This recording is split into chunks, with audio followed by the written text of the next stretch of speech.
Good afternoon, students. We had already started with chapter 3 geography drainage, and in previous video we had already discussed about the two different types of river in India.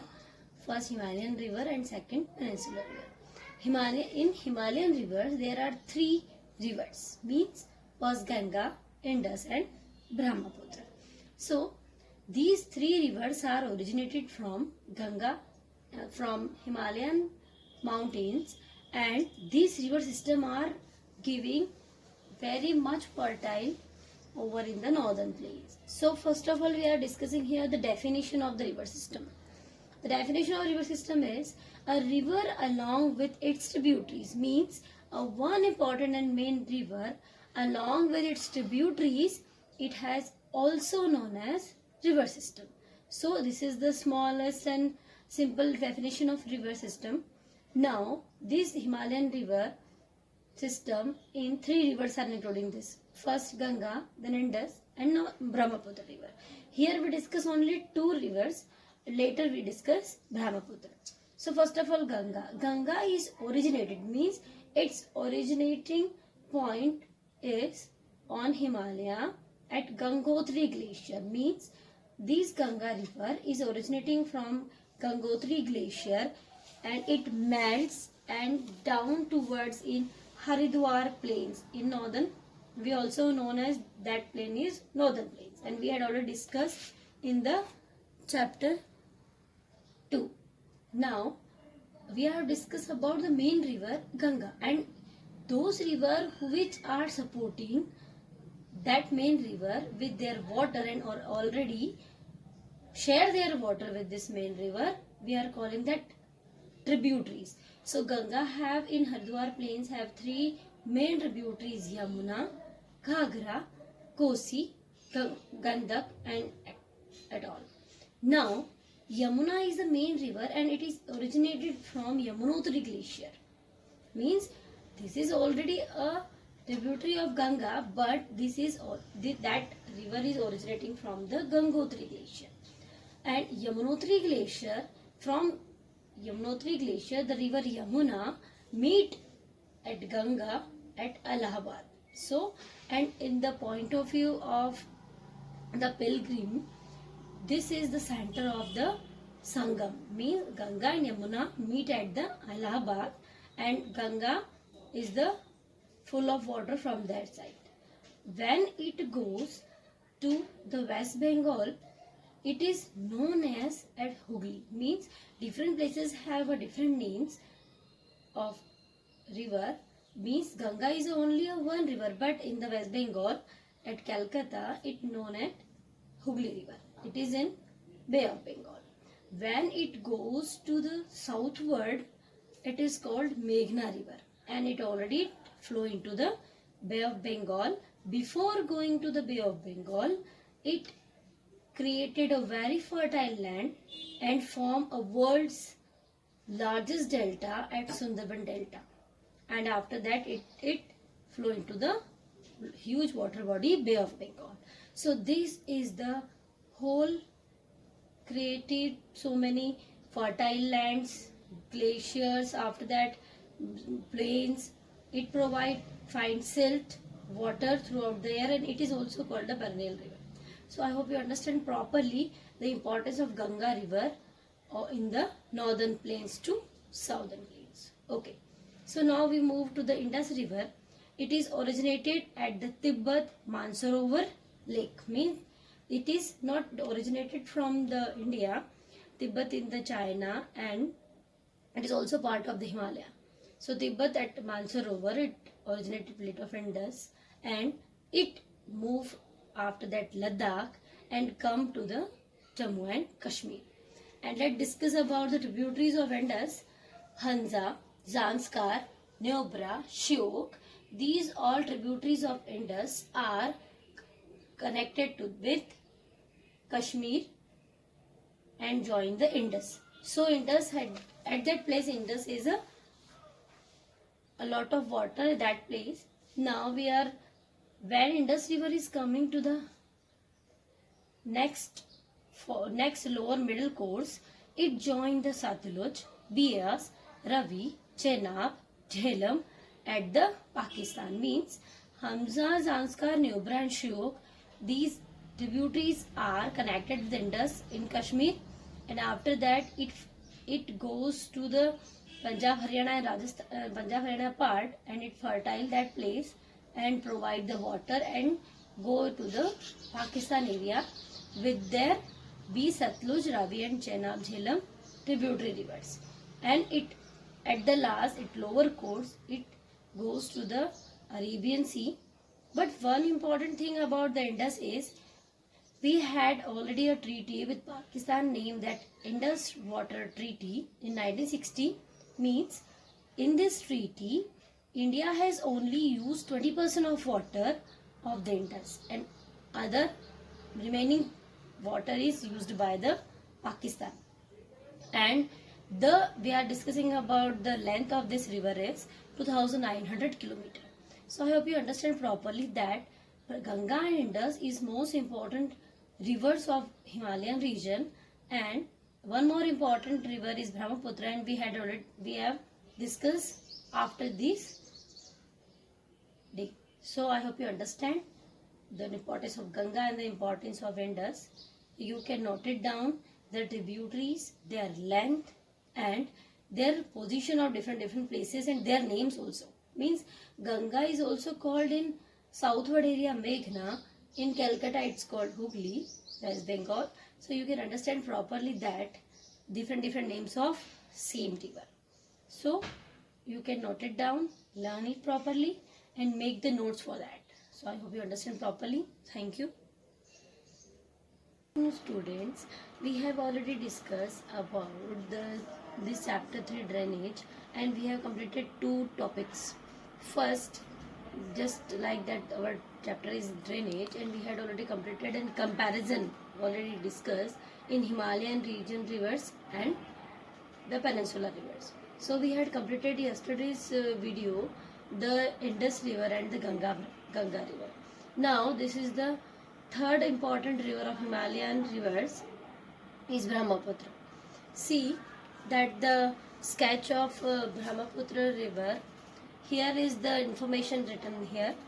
You can see this is the Brahmaputra river in zigzag form.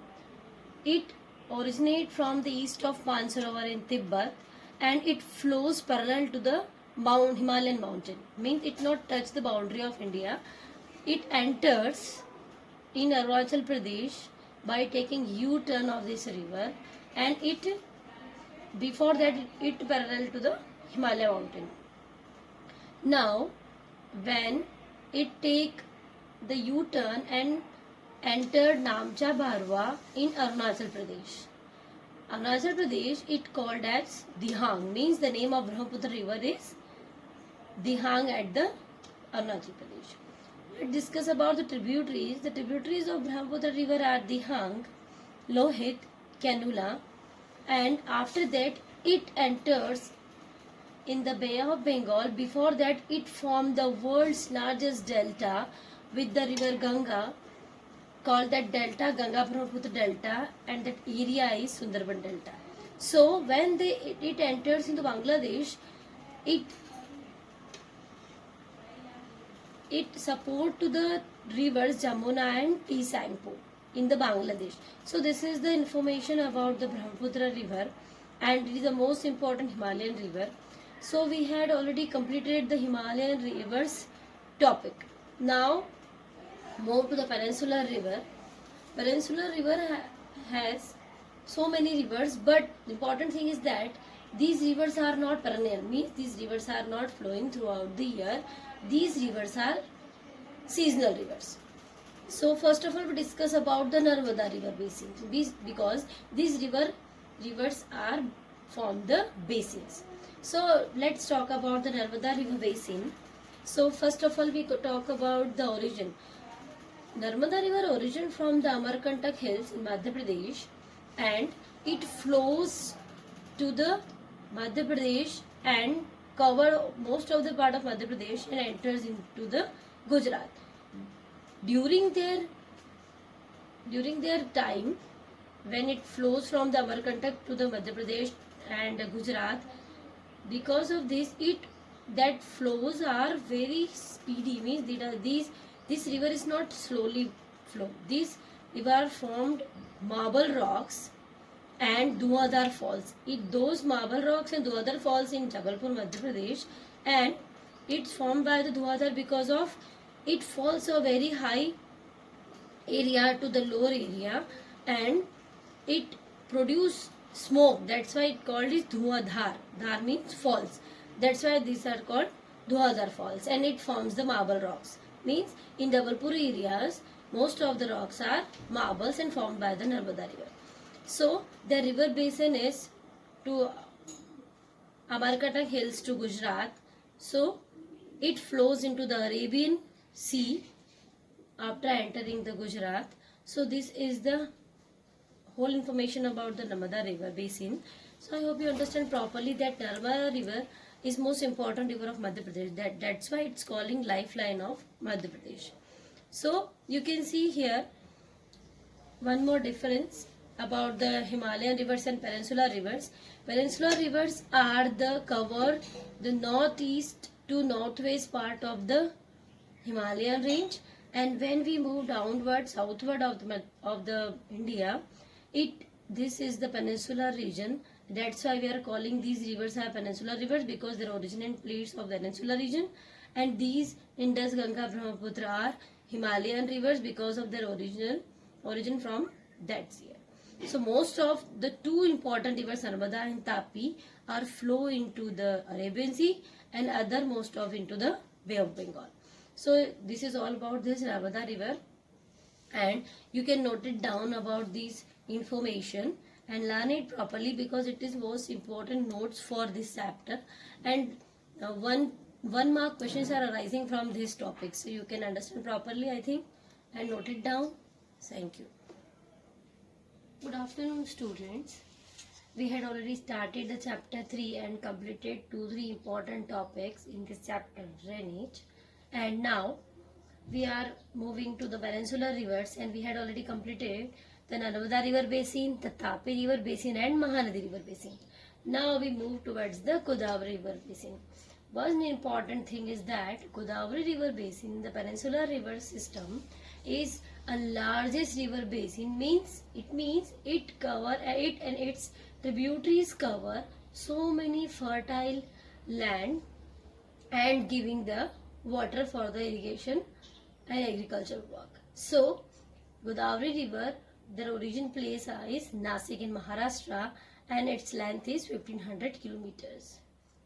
One important fact is 50% water are taken by Maharashtra, and rest 50% are taken by Andhra Pradesh, Madhya Pradesh and Odisha. Means the 50% water taken by the Maharashtra state, and rest 50% these three states, Madhya Pradesh, Andhra Pradesh and Odisha. And let's talk about the tributaries. Tributaries of Godavari river are only two tributaries are there, Wainganga and Penganga, and Manjra is also the tributary of Godavari river. So this is the largest river basin of peninsular river system. Next, move to the Krishna river basin. Here this river is also flowing the Maharashtra, and at last it meet in the Bay of Bengal, and it covered by the Maharashtra state, Andhra Pradesh also, and Karnataka. Means these three states are taken by this river water. Let's talk about the tributaries of Krishna river. So here are two tributaries, Tungabhadra and Ghatprabha. So these two tributaries are also flow in this and cover the most of the part of Maharashtra, Andhra Pradesh and Karnataka. So this is the fifth river, and we can just completed the peninsular river. Before completion, the last river basin is Kaveri river basin, and this is not very much long length, but its origin place is Brahmagiri. It origin from Brahmagiri, and length is 760 meter long. Its basin is Karnataka, Kerala and Tamil Nadu. The important thing is that these three states are the southernmost states of India. So it is basically use this water used for the making of hydroelectricity. You all know very well, because those electricity produced by the force of water, that is called hydroelectricity. And this river, Kaveri river, is also taking their water and take benefit of for the hydroelectricity. So I hope you understand that the peninsular river system and Himalayan river system. So we can talk in the next video about the lakes of India. So it's all over about the peninsular rivers. I hope you understand properly. You can form the questions yourself and give the answers in the one word form and note it down properly. Thank you. Stay safe. Good afternoon, students. We had completed 3 important topic of chapter 3, drainage in geography, drainage pattern, Himalayan rivers and peninsular rivers. Now these are the 80% we are completed the important topics, these 3, and at the last we are joining with the lakes. So our next topic is lakes. So here we write lakes and river, means how we connected and lakes connected with us. Let's discuss about with this some topics. So important role of our life in our life, lakes. So lakes are important for us. Why it's important? First thing, those places having lakes, these places are tourist places. Tourist centers and enhances natural beauty. Means tourist places like those places are having in summer are most of the dry season and dry so many warm things. So about this tourist places, why we are calling this tourist places? Because these places having natural beauty, means these places are surrounded by valleys, gorges, they having a lakes, that's why we are calling tourist places. So tourist places are giving human to energy and beautiful scenic are giving the recharge their body and spending time with the nature, and it also enhances the economically, means if we are talking about the lakes are already natural beauty, but it gives us economically very powerful things. Next, the important thing about lakes are habitat for aquatic life. So many small and large aquatic animals are living in this. So that's why lakes are important. Next, helps to regulate the flow of river. Means when rivers with lots of water during the flood, so it's give their water into the lakes, and lakes are filled with water, and river are less damaging the nearby areas. So it helps to regulate the flow of river. Now next one, prevents, means lakes are prevents flooding and supplies water during dry season. I am also explaining you how it helps to regulating the flow of river water, because it prevents flooding and supplies water during dry. When rivers are moving from one place to another, so in dry season it's dried up, but these water supplies in the lakes, and lakes are giving water during the dry season and nearby areas. So this is very important aspect of this lake. Next point we go, used for developing hydel power. We had already know about that rivers having the dams, and dams are helping the hydroelectricity, and but also lakes are developing hydel power with their water.